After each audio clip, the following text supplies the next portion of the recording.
고발 사주 의혹을 수사하고 있는 공수처의 잇단 신병 확보 실패로 손준성 검사를 비롯해 핵심 관계자들이 불구속 기소되는 선에서 수사가 마무리될 거란 전망이 벌써부터 나오고 있습니다. 이런 가운데 공수처가 구속 심사 자리에서 자신들은 아마추어다라는 발언을 한 것으로 알려져 수사력 부족을 스스로 인정한 것 아니냐는 비판까지 더해지고 있습니다. 김다연 기자가 취재했습니다.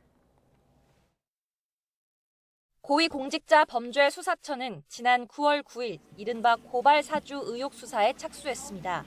석 달 동안의 수사 성적표는 초라합니다. 핵심 인물인 손준성 검사에 대한 체포영장과 2차례 구속영장 모두 법원에서 퇴짜를 맞았습니다.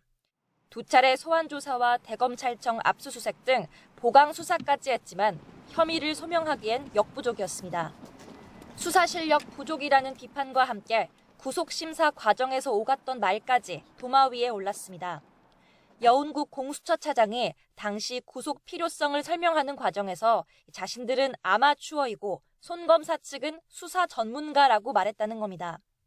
영장 발부의 필요성을 강조하기 위한 취지였다 해도 피의자들 앞에서 자신들의 역량 부족을 스스로 드러낸 건 부적절했다는 비판이 나옵니다.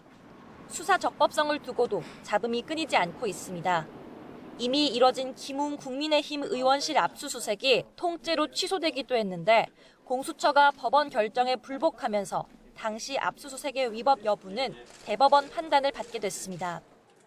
손 검사 측도 참여권이 배제된 상태에서 압수수색이 집행됐다며 법원에 처분 취소를 요청했습니다. 법원이 이를 받아들이면 압수수색으로 확보한 자료는 증거 능력이 사라지게 됩니다. 고발 사주 의혹은 고발장 작성을 지시하고 전달한 것으로 지목된 손 검사의 혐의 입증이 우선돼야 합니다. 공수처가 이를 제대로 해내지 못하면서 손준성 검사 등 핵심 인물들을 불구속 기소하는 선에서 수사가 마무리될 거란 전망이 나오고 있습니다. YTN 김다연입니다.